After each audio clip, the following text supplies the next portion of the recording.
Métro, boulot, gynéco. Le micro des gynécos, les podcasts de la GOF. Bonjour à tous. Aujourd'hui, nous allons diffuser un enregistrement fait lors du congrès Infogyne où nous avons eu le plaisir d'interroger le Dr Kleinfinger sur le DPNI, le diagnostic prénatal non invasif.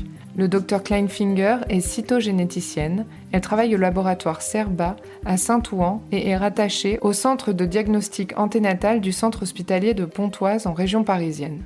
Elle coanime également avec Nicolas Chatron, cytogénéticien à Lyon, un groupe national de travail sur le dépistage par ADN libre circulant. Bonjour Dr Kleinfinger, est-ce que tout d'abord vous pouvez nous rappeler ce qu'est le DPNI ? Le dépistage des anomalies chromosomiques par ADN libre circulant est le terme maintenant qui est préconisé par la Haute Autorité de Santé plutôt que le terme de DPNI. Donc globalement, l'ADN normalement est intracellulaire et lorsqu'il y a une apoptose de la cellule, il y a une libération de l'ADN sous une forme dégradée. Et chez les femmes enceintes, il y a au niveau du placenta une apoptose des cellules placentaires, libérant ainsi de l'ADN placentaire. Donc l'ADN libre circulant est constitué à la fois de l'ADN maternel et de l'ADN placentaire. Et on va parler de la fraction fœtale, c'est-à-dire le pourcentage d'ADN placentaire au sein de cet ADN libre circulant. Donc le principe est de séquencer plusieurs millions de fragments de cet ADN et d'identifier pour chacun de ces fragments d'ADN s'il appartient au chromosome 1, l'autre 2, 3, 4, etc. Et si on voit une sur- ou une sous-représentation des fragments appartenant à une région chromosomique, on va pouvoir, par un test statistique, dire si ça correspond bien à une duplication ou une délétion de cette région chromosomique. Donc ça, c'est le principe du test. Il a d'abord été utilisé pour le dépistage de la trisomie 21 et très vite associé au dépistage des trisomies 13 et 18. Et donc, l'étude de cet ADN libre circulant va permettre le dépistage d'anomalies chromosomiques fœtales. Le but initial était de réduire le nombre de prélèvements invasifs, ce qui a été fait puisque en 12 ans, on a divisé par 5 le nombre de prélèvements invasifs grâce aux outils de dépistage. Et donc, quelle est sa place dans la stratégie de dépistage actuellement ? Aujourd'hui, il est recommandé, d'après l'arrêté sur le dépistage de la trisomie 21, la stratégie suivante. D'abord de faire en première intention l'échographie entre 11 et 13 semaines d'aménorrhée, avec la mesure de la clarté nucléale. S'il n'y a pas d'anomalie échographique, de faire les marqueurs sériques maternels au premier trimestre ou à défaut au deuxième trimestre. Si ces marqueurs sériques montrent un risque inférieur à 1 sur 1000, le dépistage s'arrête là. La grossesse sera suivie par les échos comme normalement. Si le risque est entre 1 sur 50 et 1 sur 1000, alors on préconise de faire un dépistage par ADN libre circulant derrière. Et si le risque est compris entre 1 et 1 sur 50, alors on préconise de proposer d'emblée à la femme un prélèvement invasif, diagnostic. Et si la femme refuse, à ce moment-là, de lui proposer un dépistage par ADN libre circulant. Donc, le DPNI est préconisé en dépistage secondaire après les marqueurs sériques dans les grossesses singletons telles que je viens de le décrire, mais il peut être proposé d'emblée également sur certaines indications. Les grossesses multiples, puisque les marqueurs sériques ne sont pas pertinents.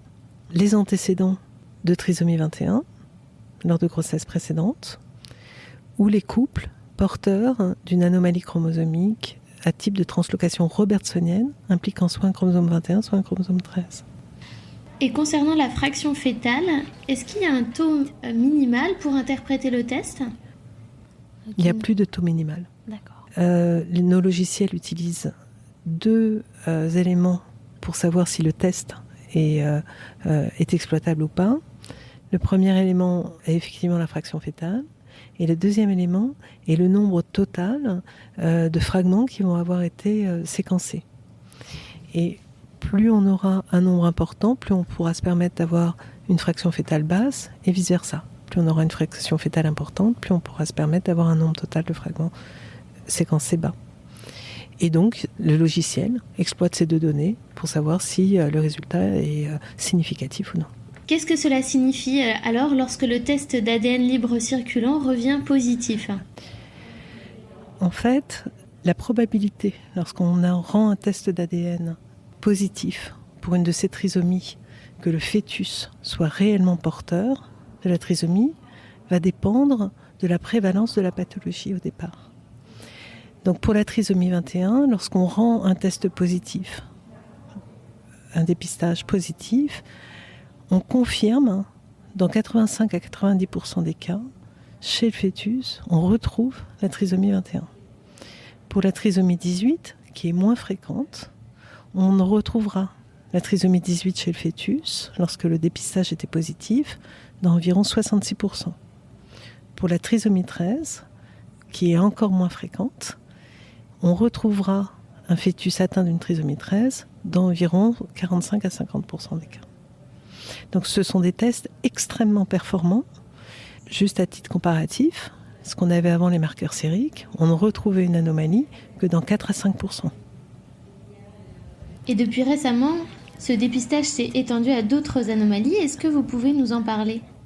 Alors, comme je vous l'ai dit, en fait, on peut étudier l'ensemble du génome, chaque région du génome.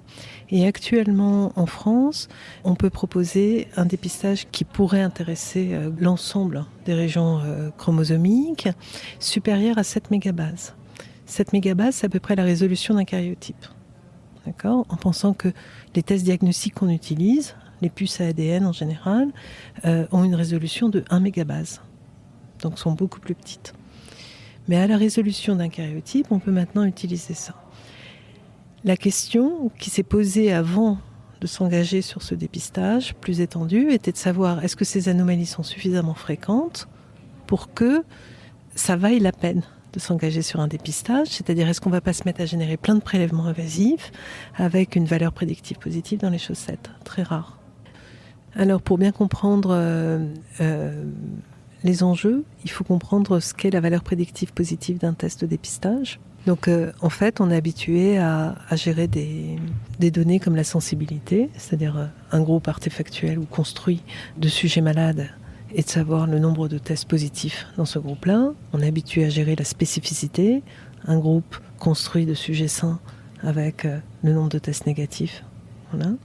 Mais ces deux critères, la sensibilité et la spécificité, sont en fait des critères intrinsèques au test.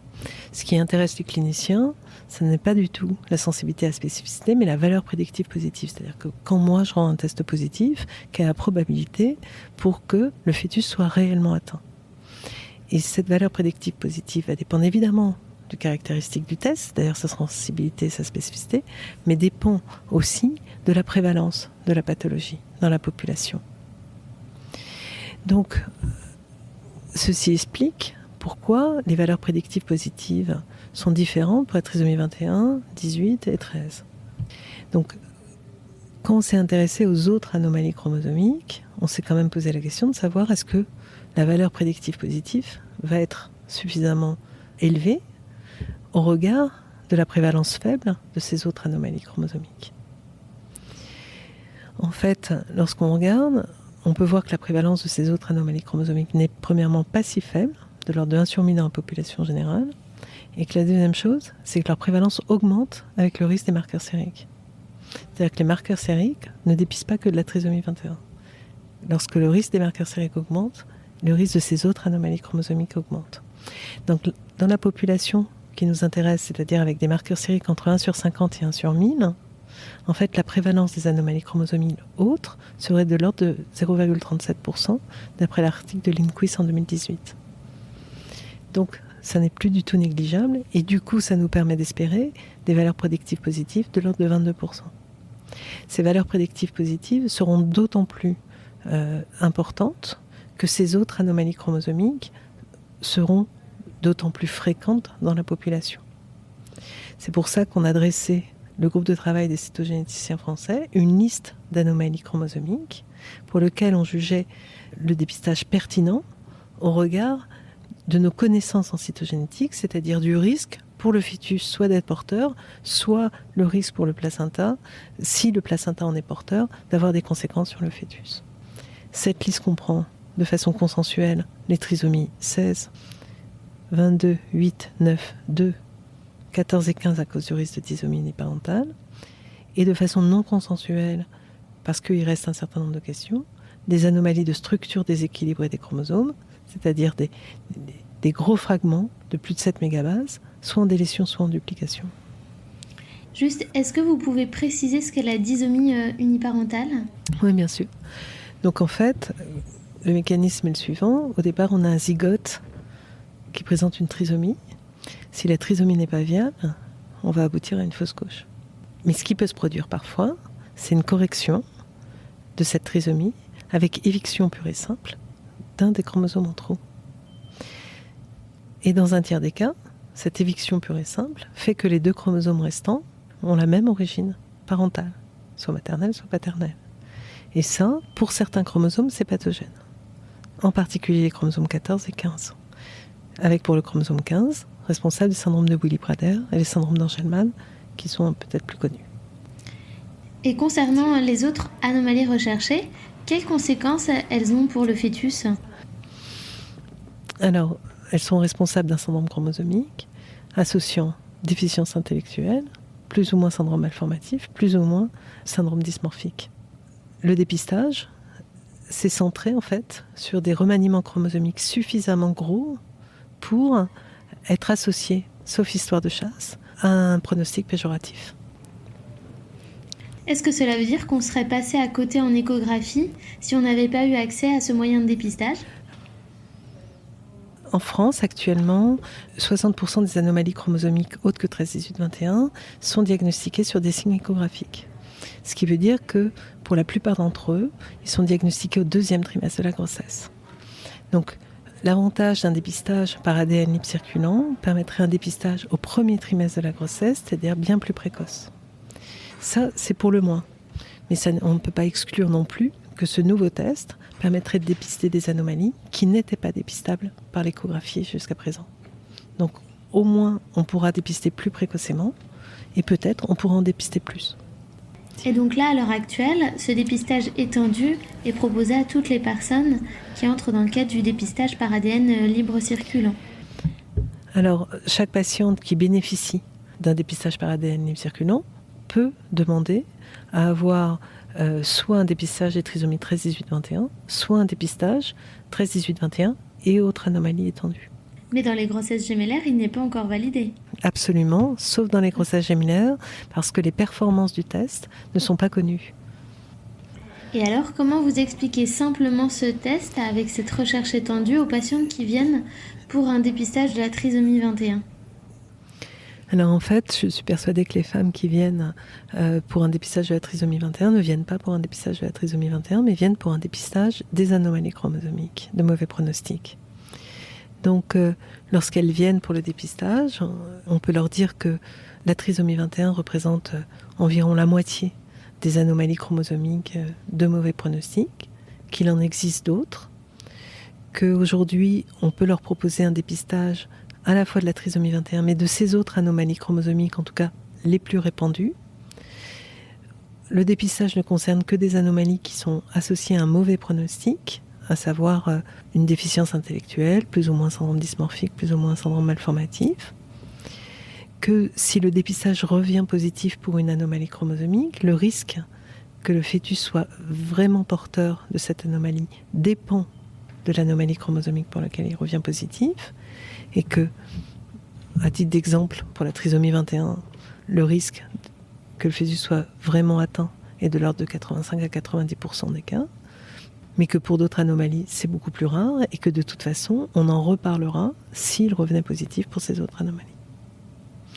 Et je pense que si le dépistage par ADN libre circulant revient positif pour autre chose que 13, 18, 21, alors à ce moment-là, il faut envoyer la patiente en consultation de génétique.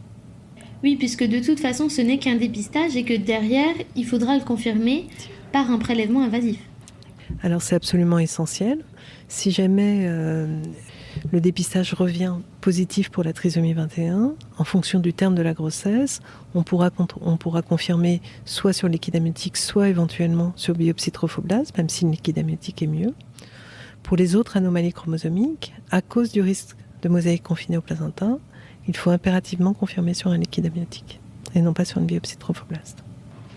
Et alors, est-ce qu'on va être amené à aller encore plus loin dans ces dépistages ? Oui, il y a plein de chantiers en cours et plein de questions. Pour le moment, ce dépistage est présenté pour les grossesses singletons.